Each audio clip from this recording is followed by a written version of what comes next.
에베소서 5장 15절부터 21절까지입니다. 저희 교회는 쉬운 성경 번역본을 사용하고 있습니다. 에베소서 5장 15절부터 21절까지를 한 목소리로 같이 읽겠습니다. 그러므로 여러분은 자신의 생활을 늘 살피십시오. 어리석은 자처럼 살지 말고 지혜롭게 행동하십시오. 때가 악하니 가능하면 선한 일을 할 수 있는 기회를 잘 붙드시기 바랍니다. 분별 없이 어리석은 자가 되지 말고 주님이 원하시는 것이 무엇인지 배우도록 노력하십시오. 술 취하지 마십시오. 여러분의 영적인 삶을 갉아먹을 것입니다. 성령으로 충만해지도록 힘쓰십시오. 시와 찬미와 영적인 노래로 서로 이야기하며 마음으로 주님께 노래하고 찬송하십시오. 우리 주 예수 그리스도의 이름으로 하나님 아버지께 항상 감사를 드리십시오. 그리스도를 두려워하며 존경하는 마음으로 서로 순종하십시오. 이 땅을 살아가는 성도들에게 있어서 가장 필요한 것 중에 하나는 아마 지혜일 것입니다. 지혜가 있었으면 일을 잘 처리했었을 텐데, 지혜를 가지고 대처를 했었으면 어려움을 겪지 않았을 텐데, 언제나 지혜가 없어서 일을 그르칠 때도 있었고 지혜가 없어서 실수할 때가 많았음을 부인할 수가 없을 것입니다. 그래서인지 성경에서는 성도의 삶을 위해 지혜를 가장 많이 강조하고 있는데, 특히 구약 성경에 시가서로 분류되는 욥기, 시편, 잠언, 전도서, 아가서, 이 모든 책들이 다 지혜 문서입니다. 지혜가 얼마나 중요했으면 하나님께서 성경의 많은 책들 가운데 이와 같이 큰 부분을 할애하면서 지혜의 책으로 채우셨겠습니까? 하지만 비단 지혜 문서에서만 하나님이 지혜를 강조하는 것은 아닙니다. 우리가 아는 대로 교리서를 비롯한 수많은 다른 성경의 책들 속에서도 하나님은 계속해서 지혜를 강조하고 있는데, 특히 에베소서는 교회론에 관한 교리이지만은 오늘 본문을 통해서도 지혜를 강조하고 있습니다. 하나님의 은혜 아래에 있는 성도가 어떻게 살아야 되는지를 지금까지 계속 사도 바울이 말하고 있는 가운데에 오늘은 지혜롭게 행하라는 말씀을 명하고 계십니다. 15절을 다시 보겠습니다. 그러므로 여러분은 자신의 생활을 늘 살피십시오. 어리석은 자처럼 살지 말고 지혜롭게 행동하십시오. 여기에서 지혜롭게 사는 삶이란 자신의 삶을 늘 살피면서 사는 것이라고 말합니다. 성도는 아무렇게나 사는 삶이 아니라는 것입니다. 주의하며 신중하며 내 삶을 늘 살피면서 사는 것을 지혜로운 삶이라고 말합니다. 왜 그렇습니까? 우리의 삶이 굉장히 소중하기 때문에 그렇습니다. 하나님의 부르심을 받은 모든 성도들의 삶은 아주 귀중한 것이기 때문에 하나님께서는 세상 사람들이 사는 것처럼 아무렇게나 살지 말고 막 살아서는 안 되고 우리의 삶을 지혜롭게 살아야 되는데, 날마다 우리 삶을 잘 살피며 주의하게 신중하게 살피며 살아야 된다고 말합니다. 그 이유는 이 땅에서 7, 80년의 삶 그 자체가 귀중한 것이 아니라 어떻게 살았느냐에 따라 우리의 영원이 결정되기 때문에 그렇습니다. 이 시간 하나님께서 우리에게 주신 이 시간을 어떻게 영원을 위해서 보내야 되는지를 한번 깊이 생각하는 가운데에 지혜롭게 살라는 주님의 음성에 귀를 기울일 수 있기를 바랍니다. 어떻게 사는 것이 지혜롭게 사는 것일까요? 지혜롭게 행한다는 말은 과연 무엇을 말할까요? 먼저 지혜롭게 행한다는 것은 세월을 아끼며 사는 것을 말합니다. 세월을 아껴야 됩니다. 16절에 때가 악하니 가능하면 선한 일을 할 수 있는 기회를 잘 붙드시기 바랍니다. 개역 한글은 세월을 아끼라 때가 악하니라 아주 짧은 구절로 되어 있습니다. 지혜롭게 살기 위해서 가장 중요한 것은 세월을 아끼는 일이 절대적으로 필요하다는 것입니다. 그래서 15절에 어리석은 자처럼 살지 말라고 권면합니다. 그러니까 지혜롭게 살지 않는 자를 어리석다고 말하고 있습니다.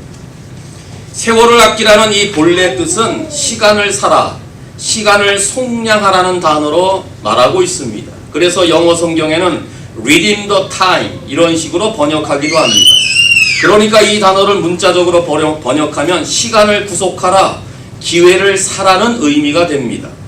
그래서 칼빈은 마귀에게 빼앗긴 시간을 되찾아내라 라는 뜻으로 해석하고 있고, 또 다른 주석가는 악한 자의 손에서 시간을 사가지고 와라 라고 설명하고 있습니다.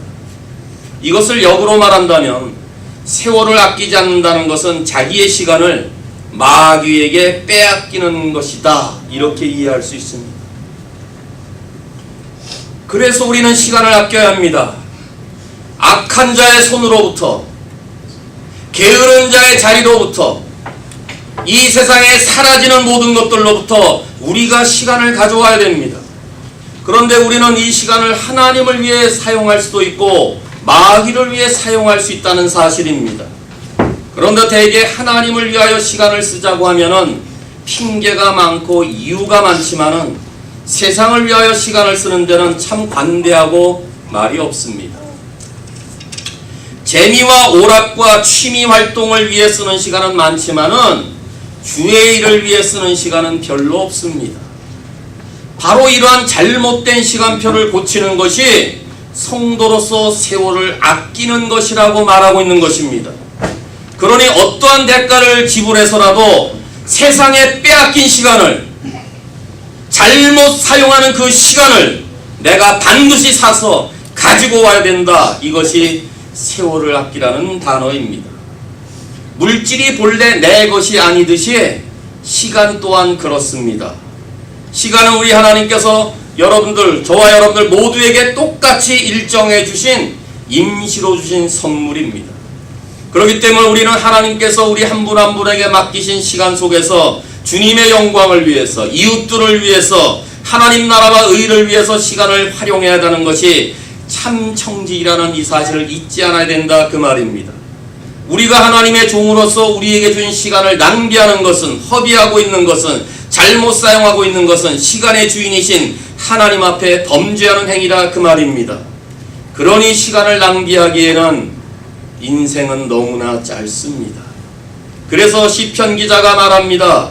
우리의 인생의 연한이 70이요 강건하면 80이다. 우리의 인생은 고생과 슬픔으로 가득 차 있고 우리의 인생은 날아가듯 빨리 지나간다고 토로하고 있었던 것입니다. 그러면서 우리의 인생이 얼마나 짧은지 우리 남은 날을 계수해 주셔서 지혜롭게 살게 해달라고 그는 간구하고 있었던 것입니다. 지혜로운 삶을 살려면은 우리의 남은 날을 계수해 볼 필요가 있습니다. 여러분, 내 인생이 얼마나 남았는지 계산하는 방법을 가르쳐 드릴까요? 내 인생의 평균의 수명이 70이요 강건하면 80이라고 했기 때문에 둘 중에 하나를 여러분 마음대로 선택하십시오. 오래 살고 싶다면 80을 선택하시고 살 만큼 살다가 갈 분은 70을 선택하십시오. 그런 다음에 그 나이에서 지금 현재 여러분들의 나이를 빼십시오. 그것밖에 남지 않았습니다. 정신이 바짝 들지 않습니까? 제가 80을 기준으로 했을 때 남은 인생 빼버리니까 10몇 년밖에 안 남더라고요. 길어야 20몇 년이더라고요. 지금까지 산 인생보다 반도 안 남았더라고요. 얼마나 긴장되는지 모릅니다. 정신이 바짝 들었습니다. 이 짧은 시간, 얼마 남지 않은 짧은 시간, 우리가 어떻게 하나님이 원하시는 삶을 살 수 있을까? 긴장하는 마음으로 이 말씀 앞에 서야 됩니다. 그래서 시간을 아껴야 됩니다. 왜 우리가 이 시간을, 이 세월을 아껴야 됩니까? 성경은 때가 악하기 때문이라고 이유를 말하고 있습니다. 당시에 에베소 사람들은 하나님 없이 사는 헬라 문화 속에서 황제를 신으로 숭배하는 로마의 지배를 받고 있는 가운데 에베소 안에 있었던 다이아나 여신을 섬기는 이교도의 관습에 빠져 있었습니다. 그 가운데서 에베소 성도들이 이런 삶 가운데 살려니 얼마나 교회의 순결을 지키고 하나님의 말씀을 따르는 것이 어려웠겠습니까? 아마 우리와 비교해 봤을 때 우리의 이 신앙생활은 너무나 편하고 있다고 보여집니다. 그럼에도 바울은 에베소 성도들에게 때가 악하기 때문에 세월을 아끼며 교회를 섬기며 말씀을 따라야 된다는 것을 말합니다. 우리의 지금 세대는 어떻습니까? 우리로 하여금 하나님께 충성하고 신실하게 믿음을 지키며 살도록 돕는 시대입니까? 아니면 우리를 하나님 없이도 내 뜻과 내 방법과 내 능력으로 열심을 다하며 수고하고 땀 흘리도록 만드는 어리석은 생활로 끓이들어 있는 세대입니까? 지금 이 세상은 우리의 시간을 낭비할 수 있도록 만드는 타락한 세상입니다. 지금의 세대는 저와 여러분들이 시간을 영원을 위해 투자하지 못하게 하고 오로지 이 땅을 위해서만 투자하게 만드는 악한 세상입니다. 사탄 마귀는 오늘도 우리의 시간을 영적인 것, 하늘의 것으로부터 관심을 다 빼앗아서 오로지 이 땅의 쾌락과 물질 세계에 관심을 갖는 일에 상당히 바쁘게 만들고 있습니다. 여러분들 대부분 스마트폰 갖고 계시죠? 아침부터 잠자리까지 이거 없이 못 살도록 바쁘게 만드는 이 세대에 있습니다. 이것에 매여서 정작 하나님의 일을 못하도록 만들고 있습니다. 이것 때문에 봐야 될 성경을 못 보고 이거 갖고 있는 것 때문에 기도해야 될 시간을 지금 낭비하고 있는 것은 제가 말씀을 안 드려도 너무나 잘 아는 사실 아닙니까?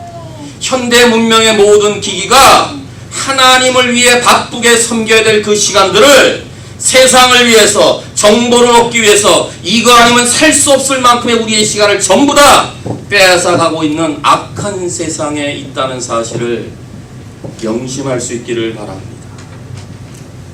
따라서 악한 세대를 살면서 우리가 해야 될 일은 세월을 아끼며 우리에게 주어진 기회, 얼마 남지 않은 짧은 세월 충분히 잘 활용하는 일밖에 없습니다. 그런 의미에서 성도의 현재의 삶에서도 지혜롭게 하는 일에 집중을 해야 됩니다. 그 이유는 예수님께서 자신의 양무리들을 맡길 종들의 자격을 말씀하시게 될 때에 누가복음 12장 42절에서 신실과 지혜를 최우선으로 꼽고 계시기 때문에 그렇습니다. 그러니 하나님의 일을 맡은 종된 우리로서는 지혜에 관심을 기울이는 것은 마땅한 일이라는 것입니다. 하나님의 일을 맡은 종들이 취해야 될 가장 기본적인 자세는 신실과 지혜라고 가르치는 거예요. 얼만큼 시대가 악했기에 예수님은 자신의 삶을 맡길 종들을 향하여 신실하게 하라, 지혜롭게 하라고 말씀하셨습니까? 더 나아가서 무엇보다 우리가 기억해야 될 것은 이 세상 동안 살면서 우리에게 주어진 시간을 어떻게 사용했는지 시간의 주인 되시는 하나님 앞에 반드시 평가를 받을 날이 온다는 사실을 기억하셔야 됩니다. 그러니까 세월을 아껴야 합니다. 그날이 어제보다 오늘 하루 더 가까이 왔습니다. 오늘 지나면 그날은 하루 더 가까이 온 것입니다. 그 종말이 지금 너무나 가까이 오고 있습니다. 그날 우리 모두가 예외 없이 주님 앞에 서게 될 것입니다. 따라서 세월을 아끼며 남은 세월 계수하면서 지혜롭게 행할 수 있기를 바랍니다. 지혜롭게 행한다는 것은 세월을 아끼며 사는 일일 뿐만 아니라 주님의 뜻을 이해하며 사는 일입니다. 주님의 뜻을 이해하며 사는 일이 지혜롭게 행하는 것입니다. 17절에 분별 없이 어리석은 자가 되지 말고 주님이 원하시는 것이 무엇인지 배우도록 노력하십시오. 개역 한글에는 그러므로 어리석은 자가 되지 말고 오직 주의 뜻이 무엇인지 이해하라, 이렇게 말씀합니다. 세월을 허송하지 않고 살 수 있는 가장 좋은 방법은 주님의 뜻이 무엇인지 이해하며 사는 것입니다. 만일 주님의 뜻이 무엇인지 이해하지를 못하고 달려가는 우리의 수고는 우리에게 주어진 시간을 낭비하는 것에 불과한 결과를 맺게 될지도 모릅니다. 그래서 이 본문은 세월을 아끼라는 명령 다음에 주어지는 것입니다. 세월을 아끼지 아니하면 우리의 땀과 눈물과 노력과 열정과 수고가 다 헛되게 될 뿐만 아니라 더 나아가서 하나님의 뜻을 이해하지 못하고 달려가는 것 역시 똑같다고 말하는 의미에서 세월을 아끼라는 명령 다음에 주의 뜻을 이해하라는 명령문으로 연결시키고 있습니다. 그러면 주님의 뜻을 이해한다는 것이 무엇을 말합니까?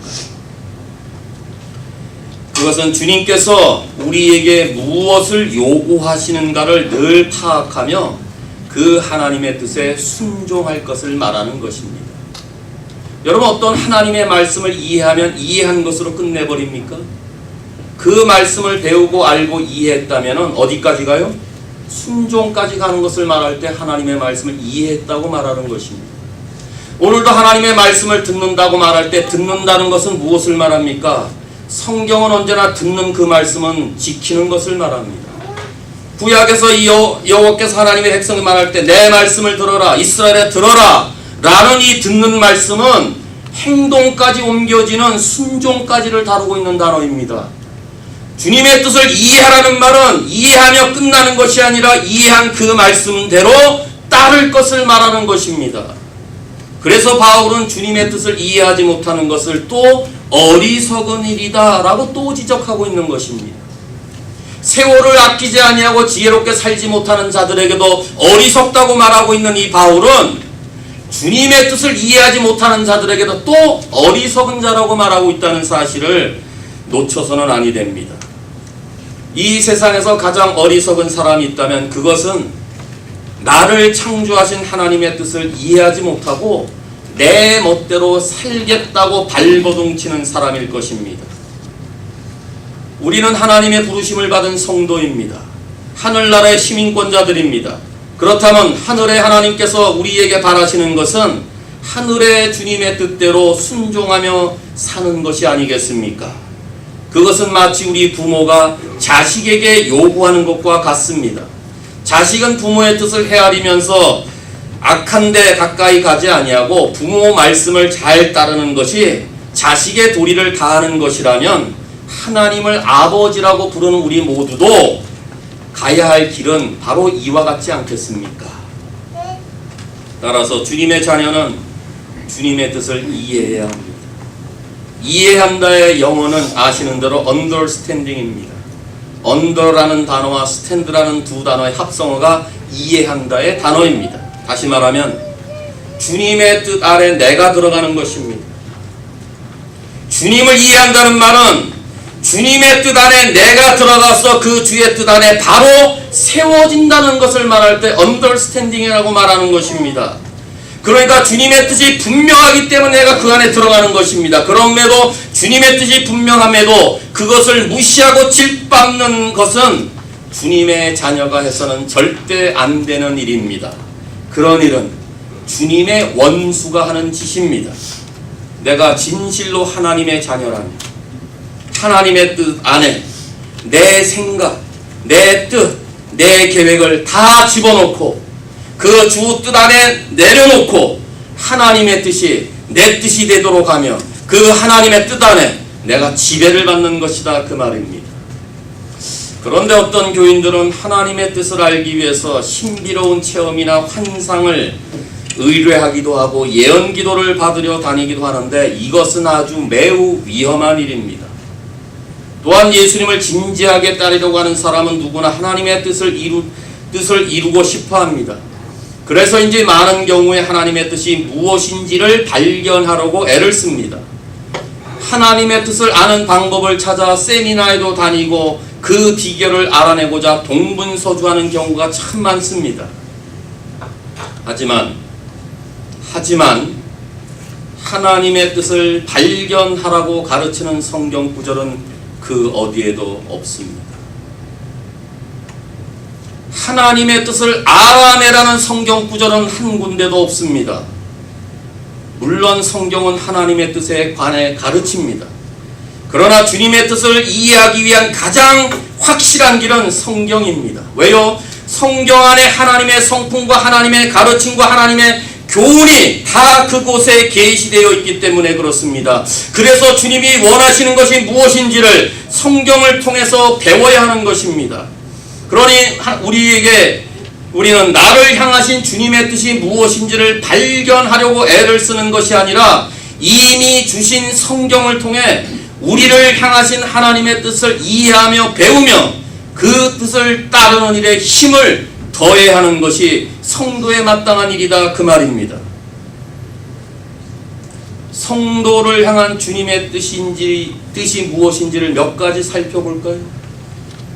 주님의 뜻을 찾으란 말이 아니라 우리를 향하신 하나님의 뜻이 정말 무엇인지를 발견해 볼까요? 찾아내는 것이 아니라 하나님의 뜻으로 무엇을 가르치고 있는지 몇 가지 살펴볼까요? 로마서 12장 2절, 여러분은 이 세상을 본받지 말고 마음을 새롭게 하여 변화를 받으라. 이게 하나님의 뜻입니다. 데살로니가전서 4장 3절, 너희를 향한 하나님의 뜻은 부정케 하려 함이 아니라 거룩함이라. 거룩이 하나님의 뜻입니다. 데살로니가전서 5장 16, 17, 18절, 항상 기뻐하라, 쉬지 말고 기도하라, 범사에 감사하라. 이는 그리스도 예수 안에서 너희를 향한 하나님의 뜻이니라. 이제 아셨습니까? 하나님의 뜻을 찾으려고 하는 것이 아니라 감사가 하나님의 뜻입니다. 기도가 하나님의 뜻입니다. 어려운 삶의 환경 속에서 기뻐하는 것이 하나님의 뜻입니다. 이 악한 세상에서도 순결과 거룩을 지키는 것이 하나님의 뜻입니다. 오늘도 말씀을 듣고 마음을 새롭게 하여 이 세대를 본받지 아니하고 심령이 날마다 하나님의 그 성품을 본받는 것, 그것이 하나님의 뜻입니다. 이미 하나님의 뜻은 우리에게 주어졌습니다. 주어진 것들을 찾으려고 애쓰는 것이 아니라 주어진 하나님의 뜻을 따르려고 하는 일에 힘을 다할 수 있기를 바랍니다. 그래서 바울은 쉬운 성경에 주님이 원하시는 것이 무엇인지 배우도록 노력하십시오라고 돼 있지, 주의 뜻이 무엇인지를 찾아보라고 가르치지 않습니다.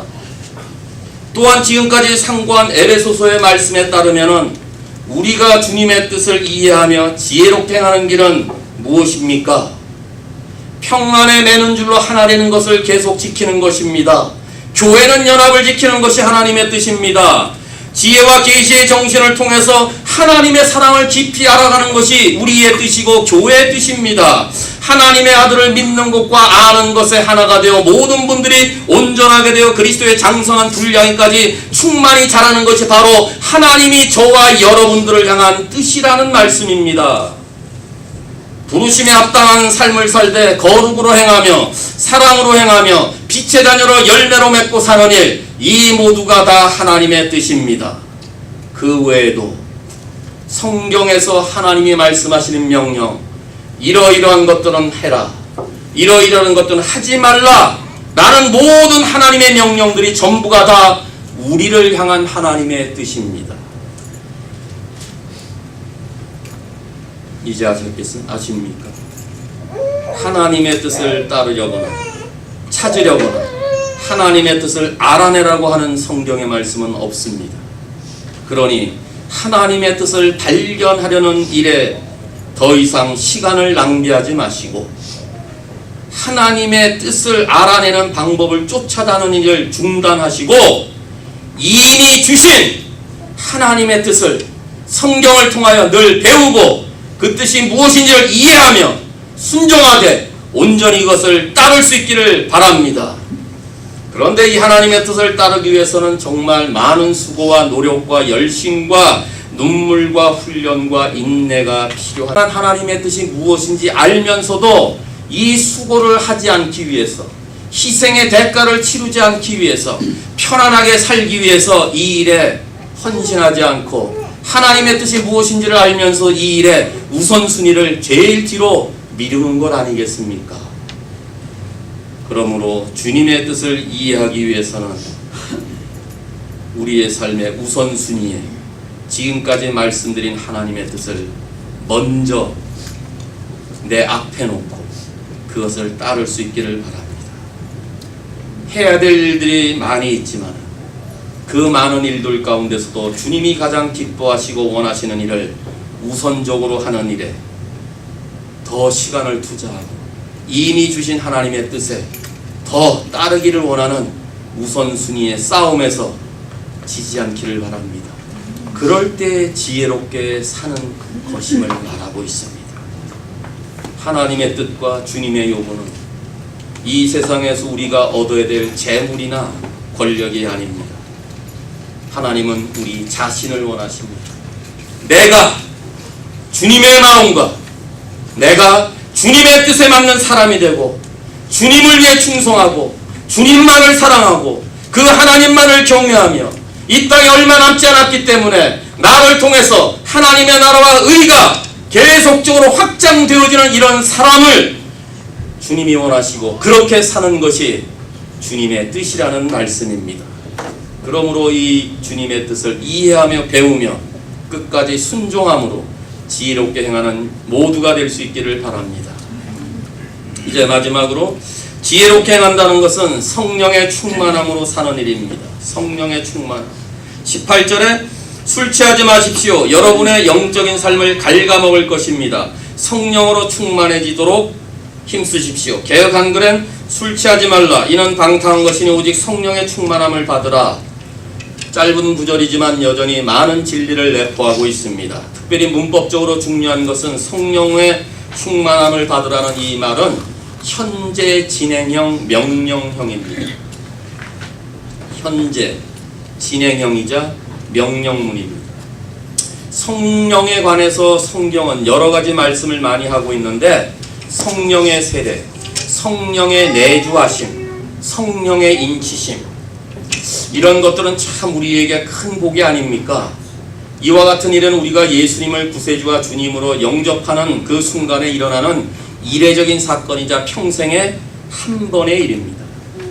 그런 의미에서 성령 세례, 성령의 인치심, 성령의 내주하심은 계속해서 받으라고 명령하지 않습니다. 그런데 성령의 충만은 명령문으로 계속해서 받으라고 가르치고 있습니다.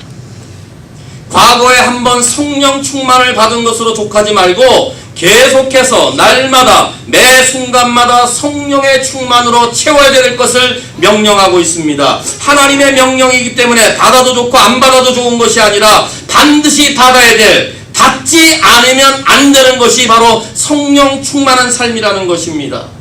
오순절의 제자가 하나님의 약속하신 성령을 받았습니다. 그런데 성령을 받은 그 제자들이 그날에 성령으로 충만했다고 성경은 기록하고 있습니다. 그 후에 베드로가 다시 성령에 충만하여 산헤드린 공회 앞에서 주의 말씀을 증거했습니다. 예루살렘 교회의 구제 사역을 섬기는 일이 벌어지게 될 때 그 7 집사의 사람을 세우게 될 때 그 기준은 성령과 지혜가 충만하여 사람들에게 칭찬받는 사람임을 기록하고 있습니다. 이런 걸 보면 성령 충만은 그들 모두가 관련되었던 사건을 말하는 것이 아니라 그들의 현재 신앙의 상태를 지적하고 있다 그 말입니다. 오순절에 성령을 받았던 그들이 하루하루 달마다 연마다 지나가게 될 때마다 그들의 현재 신앙의 상태는 성령의 충만함으로 채워졌다고 기록하고 있는 것입니다. 7 집사 중에 한 사람이었던 스데반은 대적자들의 돌에 맞아 죽어가는 현장에서도 성경은 성령 충만한 상태에서 하늘에 계신 하나님과 그리스도의 하나님의 우편에 계시는 그리스도의 영광을 보았노라고 말하고 있습니다. 죽어가는 삶의 현재 상황에서도 스데반은 성령으로 충만했다 그 말입니다. 따라서 성령 충만한 삶은 어느 한 시점에서 일어나는 것이 아니라 날마다 매일 계속해서 경험되어져야 될 성도의 삶이라는 말씀입니다. 이 명령문은 복수로 쓰여졌기 때문에 에베소 성도들 뿐만 아니라 예수님을 믿는 모든 하나님의 자녀들 전부는 성령으로 충만해져야 됩니다. 설교를 하는 목사가 성령 충만한 것이 아니라 복음 들고 나와 계시는 선교사들에게만 성령 충만한 것이 아니라 그리스도의 몸된 교회에서 섬기는 모든 하나님의 백성들 전부가 다 날마다 성령 충만해야 될 것을 말합니다. 그렇다면 우리 중에 성령 충만이 필요한 사람은 한 사람도 없습니다. 우리 모두는 다 성령의 충만함이 필요한 자들이라는 말씀입니다. 그런데 에베소서 5장 18절에서 21절 이 본문과 골로새서 3장 16절과 17절은 병행 구절을 이루면서 같은 내용을 다루고 있습니다. 그래서 두 서신을 쌍둥이 서신이라고 말하고 있는데, 이 부분을 주목해 보면은 에베소서에서의 성령 충만함을 받으라는 말씀 대신에 골로새서에서는 그리스도의 말씀으로 여러분의 삶을 충만히 채우십시오 라고 기록되어 있습니다. 그렇다면 에베소서에서 성령으로 충만하라는 말씀을 바꾼다면 그리스도의 말씀이 우리 속에 풍성히 거하도록 하는 것임을 알 수 있습니다. 그러니까 성령의 충만함을 위해서는 적극적으로 하나님의 말씀으로 내 삶을 풍성하게 해야 된다는 말입니다. 말씀을 읽고 말씀을 배우고 말씀을 듣고 말씀을 암송하고 말씀을 연구하고 말씀을 묵상하고 말씀을 적용하면서 그 말씀을 마음판에 두는 일이 성령의 충만함이라고 가르치고 있는 것입니다. 결국 말씀과 성령의 관계는 절대로 분리될 수 없는 관계라는 것입니다. 그래서 에베소서 6장 17절에 성령의 검, 곧 하나님의 말씀을 가지라고 가르치고 있죠. 다시 말하면 성령께서 사용하시는 무기는 말씀이라고 말합니다. 이것은 성령께서 말씀을 통해서 역사하신다는 사실을 보여줍니다. 내 마음속에 말씀이 거하고 내가 이 말씀대로 살기를 원하고 내가 이 말씀을 삶에 적용하기를 원하면은 내 안에 계시는 성령님께서 내 안에 있는 풍성한 말씀을 사용하셔서 나를 지배하실 뿐만 아니라 나를 통하여 하나님의 역사가 나타난다고 말하는 것입니다. 그러니 말씀에 충만한 것이 얼마나 우리에게 중요한지 모르고 말씀의 충만함이 있어야 성령의 충만함으로 살 수 있다고 가르치고 있는 것입니다. 말씀의 지배를 받으면 형통과 순탄의 길이 열립니다. 말씀으로 풍성하면 우리의 삶에 많은 열매를 맺게 됩니다. 말씀이 풍성한 말씀이 우리를 죄로부터 깨끗하게 하고 죄로부터 보호를 해줍니다.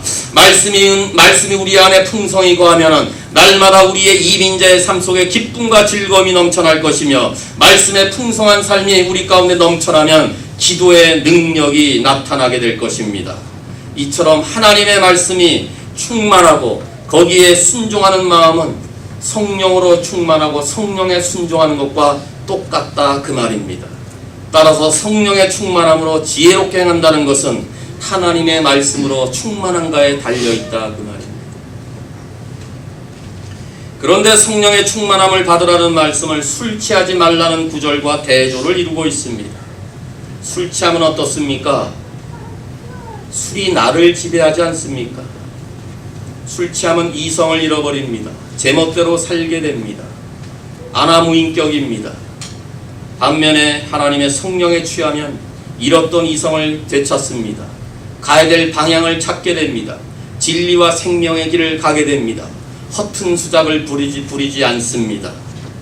그래서 똑같은 원리로 적용하면서 바울은 대조하면서 이처럼 술 취한 사람이 술에 취해 왔다 갔다 하듯이 지혜롭게 사는 것은 성령에 취해서 그 성령의 힘으로 사는 것임을 말합니다. 다시 말하면 성령 하나님이 나를 지배하시도록 내 삶의 모든 것을 다 열어놔 하나님의 성령이 내 안에 들어오게 되고 하나님의 말씀으로 날마다 길들여지는 삶, 그것을 성령의 충만함이라고 말합니다.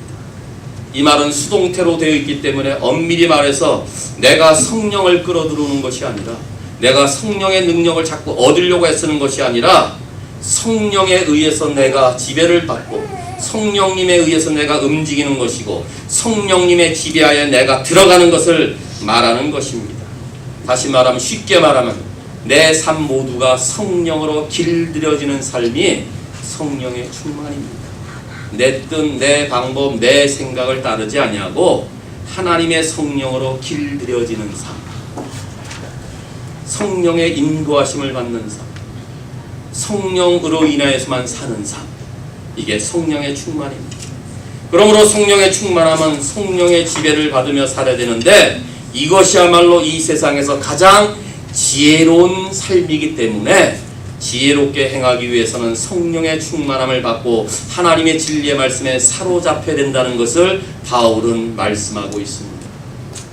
그렇다면 성령으로 충만해지면 어떤 결과가 나옵니까? 술 취한 삶은 쉬운 성경에 여러분의 영적인 삶을 갉아먹지만 영적인 삶을 갉아먹는데요. 술 취합니다. 그런데 19절에서 21절까지 보셔서 성령으로 충만해지면 시와 찬미와 영적인 노래와 감사와 그리스도께 경외와 서로 복종하는 삶을 살게 된다고 말합니다. 혹시 우리 안에 시와 신령한 노래와 서로 화답하지 못하는 것과 감사하지 못하는 것과 그리스도를 경외하지 못하는 일들과 서로 순종하는 일이 없다면 혹시 내가 지금 성령의 충만함이 없나 있나 확인하시면 됩니다. 왜요? 성령의 충만함의 결과를 이렇게 가르치고 있기 때문에 그렇습니다. 그러니까 성령으로 충만하면요, 그곳에는 성령으로 충만하면 그 가정은, 성령으로 충만하면 그 교회는, 성령으로 충만하기만 한다면 내가 있는 그 자리는 어떤 변화가 반드시 일어나기 마련인데, 그 변화는 시와 신령한 노래와 감사와 격려와 순종의 열매가 반드시 있다고 말씀하고 있는 것입니다. 성도의 교제, 서로 화답하는 것, 서로 이야기가 성도의 교제입니다. 찬송, 감사, 피차, 복종으로 섬기는 삶이야말로 성령 충만함의 결과라고 말하고 있습니다. 이와 같은 열매들이 맺히는 곳에 아름다운 교회의 모습이 있으며, 이런 모습을 통하여 교회는 영광스러운 교회로 세워지는 것입니다. 그러므로 신실한 교회가 지혜롭게 살기 위해서는 하나님의 성령과 주의 말씀에 충만하게 되므로 모일 때마다, 함께할 때마다 서로 화답하며 성도의 참된 교제와 모일 때마다 하나님께 대한 진정한 찬양과 마음속에 우러나는 구원의 즐거움을 가지고 주의 이름을 높여드리는 일과 무엇보다 그리스도를 경외하는 마음, 그 그리스도를 경외하는 마음을 통해서 서로 순종하며 섬기는 삶의 아름다운 모습들이 이루어지기를 바랍니다. 이것이야말로 하나님이 원하시는 영광스러운 교회이자 성숙한 성도들의 삶의 모습이 아니겠습니까? 바로 이러한 길에 이르기 위해서는 다른 비결, 다른 지름길은 없습니다. 오직 성령으로 충만하게 될 때만이 가능합니다. 이런 삶을 살게 될 때 성경은 지혜롭게 행한다고 말하고 있습니다. 사랑하는 신실한 교회 성도 여러분, 하나님께서 우리에게 허락하신 세월을 통해 그 시간을 어떻게 사용하는가가 이제 우리의 남은 과제가 아니겠습니까? 정말 세월이 얼마 남지 않았기 때문에 각자의 삶, 그리스도 안에서 가장 최고의 시간으로, 가장 남은 시간을 주님을 위해 위대한 시간으로 채울 수 있기를 바랍니다. 갈수록 때가 악하기 때문에 우리 자신을 주의 깊게 살피면서 주어진 모든 기회를 선용하며 충분하게 활용하면서 지혜롭게 행할 수 있기를 바랍니다. 세월을 허비하지 않으며 하나님의 뜻을 이해하며 살아가는 삶은 성령님께 날마다 취하며 그 성령이 주시는 힘으로 살아가는 것입니다.